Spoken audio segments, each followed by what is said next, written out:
we are on. So it's only going to let me record for 18 minutes. So let me make this short but sweet.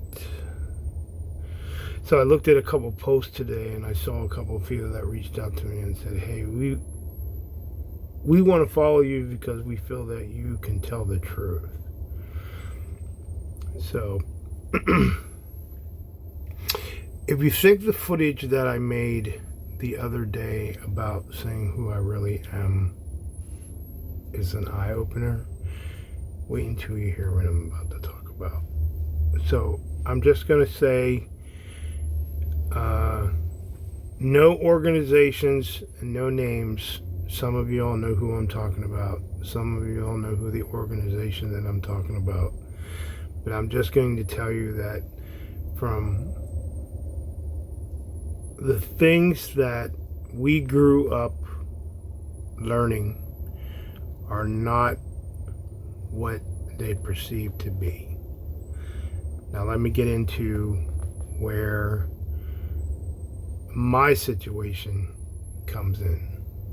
So I first want to tell you like when I did my internship, and I love the organization that I work for, but I don't know if they were throwing it in my face and letting me know, get ready, because when you're a security specialist, and I know some of you are going to fact check me on this, but there's a thing called the 13 adjudication guidelines. And I think the reason why I can say this is because, like, with the clearance that I had, I never was face-to-face debriefed. I was considered administratively debriefed.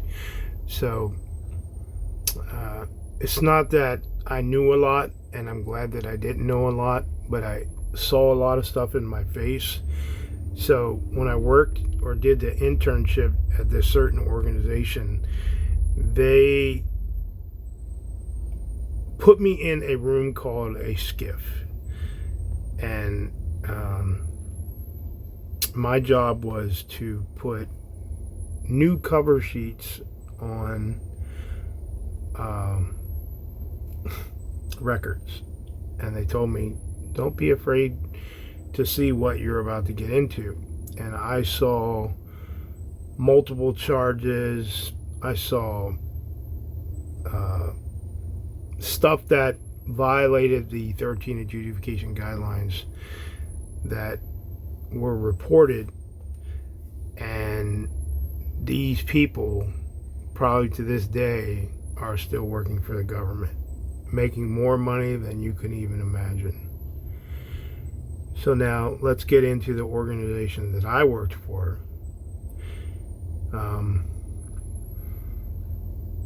I think I saw things that I shouldn't have seen, or I saw things and they made me a target. So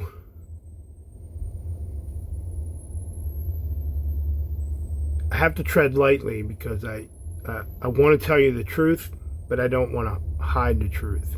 So I'm just going to open Pandora's box, because, like, the things that I know right now, man, I really wish I could have fucking put them in my book, because, like, I didn't know those. So I'm going to tell you that if you think the people, and it can even be a civilian job, are your friends, I'm talking about the people that you go out to bars with, the people that you go to gatherings with, you go to football games with. If you don't think that they could turn around and stab you in the back in a heartbeat to get that position over you, there's some greedy fuckers in the government. And I'm telling you that I worked with people like that. Now, I didn't go out with a lot of people in my organization, but I stayed the same grade. I was a GS11, and that's pretty good, on the pay scale. But I maxed out. And actually, when I retired, my disability retirement, they put me at the next grade that a lot of people don't know. So with the calculations and all that, but I just want you to know that the people that you work with, you should tread lightly, because like the things that you say to them could be used against you during time of promotion or advancement. Now, I was an open book. I disclosed that I had family problems. I disclosed that I had mental issues, and I had a lot of shit going on with my parents dying and my divorce, and always paying high amounts of money for child support, like fucking $1,500 for child support, and I wasn't even divorced yet. Yeah, so, and I had people that helped me, you know, that guide me in the right direction, but then I had other people that used that against me. So, there was a time in my career where it doesn't matter all the cool things that you do or accomplish within an organization. It takes one bad thing, and then everybody looks at you completely different. So, during the COVID era, for 2 years, I worked access control. Like, I came up with this idea where we put a desk, like a checkpoint or a secure area in the beginning of the building. So, you know, basically everything is verified and modified and checked before they come into the building. But I sat at that desk for 2 years, Monday through Friday, sometimes on Saturday. And my primary mission was not to let anyone in the building, because like it was already sanitized and cleaned and everything. And only certain individuals came in because they had to be approved by, I want to say certain people in the command. I'm not going to say certain rank, but those certain individuals who did the approving, they came in on a daily basis. So it was me and maybe one or two other people and a duty officer. But you had these people who try to come in and try me because of my grade. They were higher than me. I didn't fucking let them in. And I think a lot of people thought that, you know, I became a problem. And I do know that the people that I helped are the same people that turned around and stabbed me in the back. So, I would talk about my daughter. They'd talk about their kids. But today, now that I know what they did to me after I left that organization, and now that there are people actually reading my book and seeing this with their own eyes, knowing that I don't care if you work for HR, I don't care if you work for equal opportunity, all you fuckers are corrupt. Some of you people, you do really great, you don't worry about other people, but as soon as you get one little piece of information about someone, that knowing those two jobs in an organization, HR and EEO, yeah, they work together, but they shouldn't disclose information out to other people. And they shouldn't use that against you when you go for a promotion. So I learned after I left the organization, about a year later, because there was a person that worked in the organization very close to these other people. So I'll tell you how I got there. I made a comment. We had a holiday, and we were distinctly told that we were not allowed to come in until like the time we were supposed to come back in. But I was told by some individuals that I needed to start preparing because I was being targeted. So I went in early and I started sending retirement documents, requests and stuff like that back to my regular email, so that I would have like this leverage from home that I could start doing the things I needed to do. And I think I knew that my number was up soon, because the guy that I was working with, we didn't get along anyways. So, and that was my director. Now, some of the directors that I worked for were amazing, but this guy, he was a shitbag, knowing that he couldn't take care of his own soldiers because he was like a fucking piece of shit reserve that worked at the Pentagon or on drill or whatever.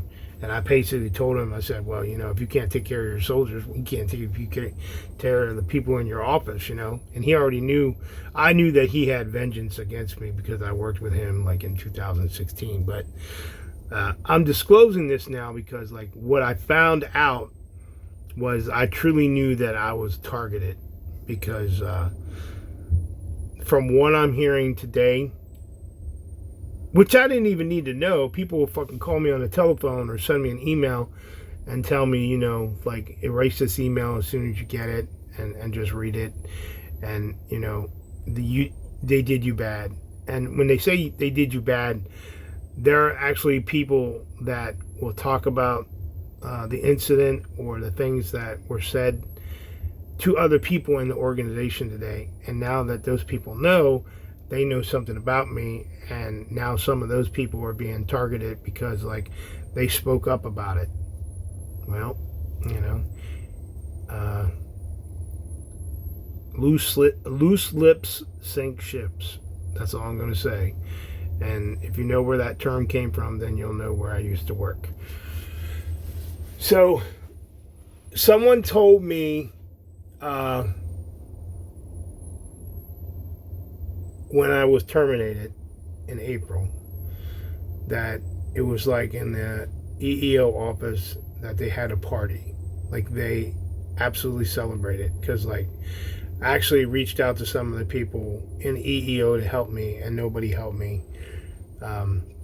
So these people celebrated and told people that they were glad that I was gone, and when you're in that type of position, you're like a mediator, you're in the middle.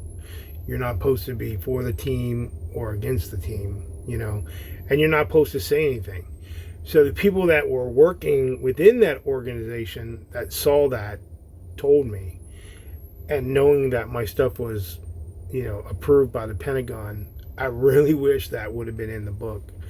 But I'm telling you, when I say that I'm telling you the truth is,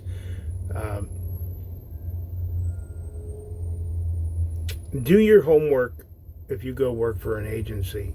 Like, if you are going to do an interview or something, see the history and see the people that used to work or see the people that worked for the agency, that left the agency, or people that are currently working for the agency. Now, when you're in a position like I did, I had a job where I had to, it was a silly job. I had to update the security roster all the time on like stupid phone numbers. And my job was to reach out to people in the organization that did the same thing. But sometimes I actually spoke to the director. And they knew that I had longevity, and when I would call them, they'd be like, between you and me, how the fuck did your boss get the job that he got? And I'm thinking, like, is this a test? And they tell me, like, out of 160 some people worldwide, this fucker got the job. Now, if you don't think it's I scratch your back, you scratch my back kind of organization, I am kind of glad that our administration that we have today is starting to go in and weed people out. And I really hope that they weed, I think that they should weed out the entire Veterans Affairs on all the corrupt shit and medication they're doing and all the shit they're doing to veterans. And I think that they should go into these organizations, and if you have like this longevity and you're like almost at that point where you don't need to be there no more, well, you should be fucking thrown out of the government, because I just don't think that, the wasting a paycheck on somebody else that could do your job. And the last thing I'm going to say, because I'm already at 14 minutes, because I only have 8, that's like a timer on this one, so, and I hope I don't forget my thought, but all I know is when you're in those types of organizations, stay to yourself, stay true, be honest in your job,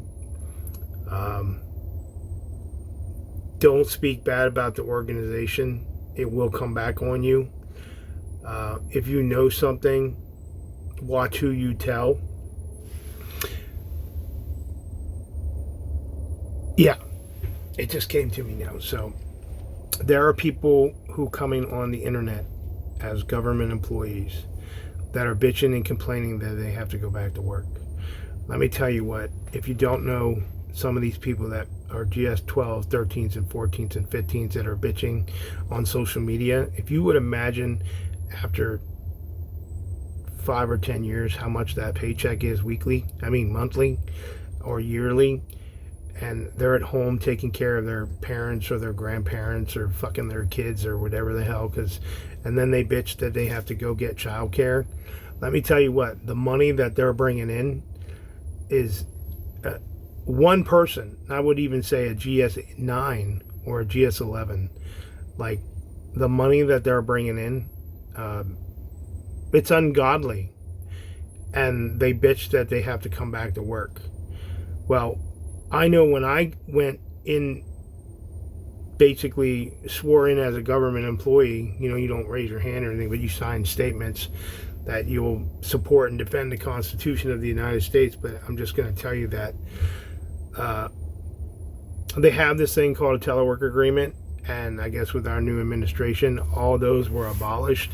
So all these people are coming on social media and bitching. I think if you're a government employee and you come on any kind of social media platform and you bitch about going back to work, you should immediately have grounds for termination, because there are other people out there that can do your job. And last thing, there are a lot of people that work for the government, knowing that I worked in security and worked with security clearances and worked with different jobs and saw different, job descriptions, that absolutely fucking lie on their resume because it's a good old boy system. Just like the military, it's a good old boy system. Okay? Sometimes you sleep your way to the top. Sometimes you kiss your ass your way to the top. And if this is not the truth, I will tell you that if you lie on your resume and you're supposed to be in a crucial position and real world situation hits and you don't know what the fuck to do, you're going to cost a lot of people's lives. And you may actually cost your life yourself. So, if you are a hiring manager, I would tell you one of the first things that I would do. I've never been a hiring manager, but I was a platoon sergeant and I was like in a first sergeant position for a little bit. Anybody that comes forward to you, you should ask them, did you write your own resume? And it doesn't matter that you have schools or not. People could say they have schools or verifications and shit like that. Everything's fake these days.